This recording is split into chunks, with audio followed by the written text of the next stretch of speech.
നാളെ CBIക്ക് പോലും വരാൻ പറ്റുന്ന തരത്തിൽ, കോടതിക്ക് തന്നെ ഉത്തരവിടാൻ പറ്റുന്ന തരത്തിലേക്ക് ഒരു അന്വേഷണമാണ് ED തുടങ്ങി വെക്കുന്നത് എന്നൊരു നിയമ ഭാഷ്യമുണ്ട്. ആ വശത്തെക്കുറിച്ച് CPM മനസ്സിലാക്കുന്നുണ്ടോ? ശ്രീ അയ്യപ്പദാസെ, വലിയ പെരുന്നാളിന് വാപ്പ പള്ളി പോയിട്ടില്ല, പിന്നല്ലേ ചെറിയ പെരുന്നാളിന്. ഇത് ഗവൺമെന്റിന്റെ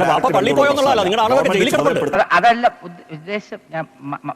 അല്ല, അത് തന്നെ, അതുകൊണ്ടല്ലേ പറഞ്ഞത് ഇത് സർക്കാർ ചുമതലപ്പെടുന്ന ദേവസ്വം ബോർഡാ. അവർക്ക് ഈ ഭരണപരമായി വീഴ്ച പറ്റിയിട്ടുണ്ടോ? അവർ നിയമത്തിന്റെ മുമ്പിൽ കുറ്റക്കാരാണോ? ഞങ്ങൾ എന്തിനാ പേടിക്കുന്നത്?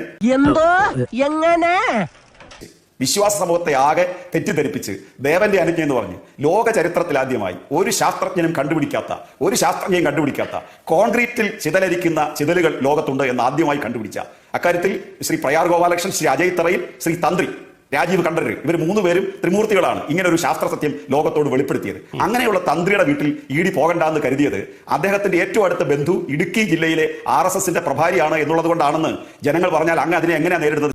അത് വഴിയേ അറിഞ്ഞോളൂ. ഇവിടെ നിഷ്പക്ഷമായിട്ടാണ് ഇവരുടെ നിലപാടെങ്കിൽ അവർ പറയേണ്ടത് ജീവിച്ചിരിക്കുന്ന അജയ് തറയിലെ പേരല്ലേ, ആ ജീവിച്ചിരിക്കുന്ന കൂട്ടത്തിൽ മറ്റൊരാളുണ്ട്, രാഘവൻ എന്ന് പറയുന്ന CPM നേതാവ്. എന്താ പേര് പറയാത്തത്? അപ്പൊ ആ നിലയിൽ ഈ ചർച്ച കൊണ്ടുപോകാൻ ഞാൻ ആഗ്രഹിക്കുന്നില്ല. അങ്ങനെ കൊണ്ടുപോകുന്ന ചർച്ചയെ അംഗീകരിക്കാനും ഞാൻ ഉദ്ദേശിക്കുന്നില്ല. ക്ലിയർ ആകുന്നുണ്ട് അയ്യപ്പദാസിന് ഞാൻ മനസ്സിലാക്കുന്നു, ഞാൻ വിചാരിക്കുന്നു. അപ്പൊ അതുകൊണ്ട് വളരെ ഗൗരവത്തോടുകൂടി കണ്ട ഇന്ന് രാഷ്ട്രീയ പക്ഷപാത സമീപനം കാണിക്കേണ്ട കാര്യമില്ല. പിന്നെ ഇവിടെ പറഞ്ഞു വലിയ പെരുന്നാൾ കണ്ടിട്ട് പിന്നെ ഞങ്ങൾ പേടിച്ചിട്ടില്ല, ചെറിയ പെരുന്നാൾ. ഏതാണ് വലിയ പെരുന്നാൾ? ഖുറാനിൽ സ്വർണം കൊണ്ടുപോയതോ? നിങ്ങൾ പറഞ്ഞിട്ടാണോ? ഒരു കാര്യം ചോദിക്കട്ടെ, മുഖ്യമന്ത്രിയുടെ മകന് കേന്ദ്ര ഏജൻസി നോട്ടീസ് കൊടുത്തില്ലായിരുന്നു ഗോപൻ സാറേ? അവിടത്തേക്ക് പിന്നെ പോയോ? അത് ഞങ്ങൾ പറഞ്ഞിട്ടാ? അതിലെന്താ നിങ്ങൾക്ക് പരാതി ഇല്ലാത്തത്? ഓരോ അന്വേഷണ ഏജൻസികളും പാർട്ടികൾ പറയുന്നത് പോലെയോ അവരുടെ തെളിവിന്റെ മുന്നോട്ട് പോകും. ED തുടങ്ങിയിട്ടേ ഉള്ളൂ. ശങ്കർദാസിന്റെ വീട്ടിൽ പോവാത്തത് എന്താണ് എന്ന് ചോദിക്കാത്തത് എന്താ? അദ്ദേഹത്തിന്റെ മകൻ നിങ്ങൾക്ക് വേണ്ടപ്പെട്ടവരും ശബരിമലയിലെ ആചാര ലംഘനത്തിന് വേണ്ടി നിങ്ങളുടെ മുഖ്യമന്ത്രിക്ക് കുടപിടിച്ചത് കൊണ്ടും കോടതി തന്നെ പറഞ്ഞിട്ട് കിട്ടേണ്ടതൊക്കെ കിട്ടിയല്ലോ, സമാധാനമായല്ലോ.